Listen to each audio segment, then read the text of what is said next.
from today we are going to start the revision class of chapter 12. Okay, अगर आपको chapter 12 में जिसने previous numerical classes attend नहीं करी थी series and parallel combination of resistors की, तो यहाँ से वो समझ सकते हैं. Definitely I am sure that it will be very easy to solve the numerical of series and parallel connection of resistors. Okay, so basically start करते हैं सीरीज कॉम्बिनेशन से.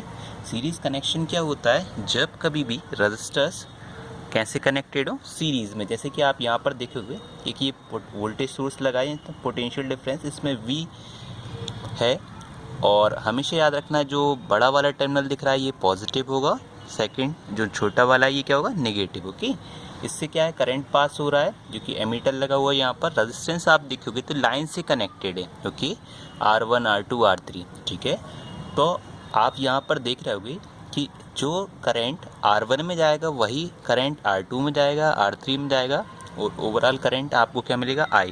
तो इन सीरीज़ रजिस्टर्स आपको 3 पॉइंट्स में आपको बताऊँगा सीरीज़ कॉम्बिनेशन के लिए, जो कि बहुत इंपॉर्टेंट होने वाले हैं. अगर आपसे पूछता है कोई सीरीज़ कनेक्शन ऑफ रजिस्टर क्या है, तो when 2 or more resistors is said to be connected in series if the current flowing through them is same. okay, मतलब कि करंट क्या होना चाहिए? सेम. ओके, मतलब पूरे रेजिस्टेंस में कौन सा करंट फ्लो होना चाहिए? I. ओके, अब यहाँ पर देखेंगे. अच्छा, एक चीज़ और मैं आपको बताऊंगा, बहुत अच्छी ट्रिक बताऊंगा सॉल्व करने की. अगर आपका जो ब्रांचेस में, जैसे कि यहाँ से जो ब्रांचेस नहीं बन रही हैं, अगर आप देखोगे तो R1 R2 R3 के बीच में कोई ऐसा कनेक्शन नहीं दिया है कि हमने बीच से एक लाइन ड्रॉ करिए, तो हम इसको मतलब सीरीज़ में कनेक्ट करेंगे. Okay, in case of parallel अगर आप देखोगे तो यहाँ पर अगर आप देखोगे कि ये यहाँ से ब्रांचेस में डिवाइड हो गया, करंट क्या हुआ? यहाँ से ब्रांचेस बनना चालू हो गई, तो ये इसको हम पैरेलल कनेक्शन बोलेंगे. तो सीरीज़ कनेक्शन में क्या होगा? ब्रांचेस में कभी डिवाइड नहीं होगा. इसको न्यूमेरिकल के थ्रू बहुत अच्छे से समझ में आएगा आपको.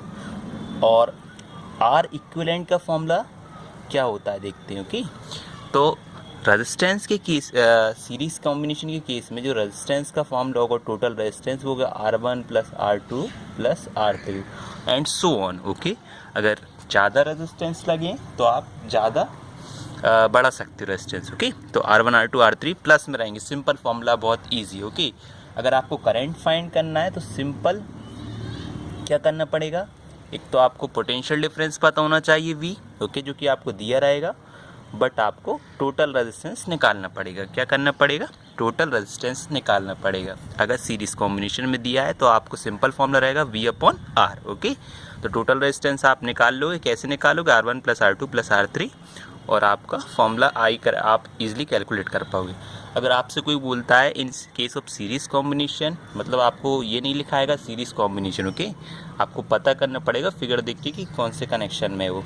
अब हमें पोटेंशियल डिफरेंस निकालना है. सपोज़ V निकालने का बोल दिया किसी ने, तो क्या करेंगे हम?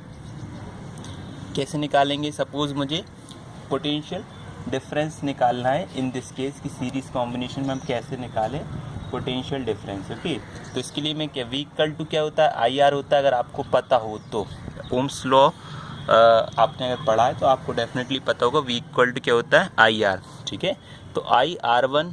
ठीक है, अगर हमें V1 निकालना है तो क्या निकालेंगे हम? IR1. ओके, अगर V2 निकालना है तो IR2. अगर कोई हमसे बोलता है टोटल पोटेंशियल डिफरेंस निकालिए तो क्या करेंगे? V1 + V2 + V3, ऐसे करके आप सो ऑन करके आप निकाल सकते हैं. अब आते हैं parallel combination of registers.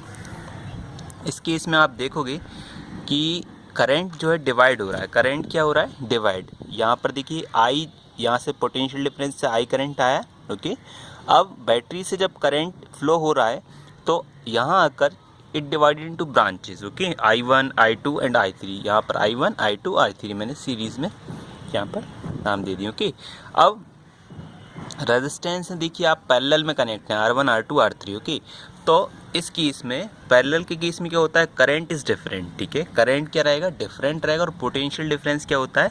Same होता है. ओके, तो इसका जो फॉर्मूला होगा, इसका फॉर्मूला जो होता है आप देख लीजिए यहाँ पर 1/R इक्विवेलेंट. क्या होता है? 1/R equivalent = 1/R1 + 1/R2 + 1/R3 and so on. Okay, मतलब कि अगर आप क्या करना पड़ेगा, सबसे पहले फ्रैक्शन में लेना पड़ेगा, ठीक है, और सिंपल से एक फॉर्मूला 1/R1 + 1/R2 करके आप इजीली निकाल सकते हो। और अगर आपको एक और फॉर्मूला, आप कई बुक्स में डायरेक्टली फॉर्मूला ही मिलेगा, अगर दो रेजिस्टेंस सिंपल कनेक्ट, तो आप डायरेक्टली फॉर्मूला लगा सकते हो R1 R2 upon R1 + R2। ये बना कैसे, सिंपली फ्रैक्शन को सॉल्व करेंगे तो यही बनेगा। ओके, तो आप तो एक ही फॉर्मूला याद रखिए, 1/R equivalent equal to 1/R1 + 1/R2 + 1/R3। Okay, so अब हम क्वेश्चन सॉल्व करेंगे न्यूमेरिकल्स। ओके, तो देखते हैं क्वेश्चंस को इन द नेक्स्ट वीडियो।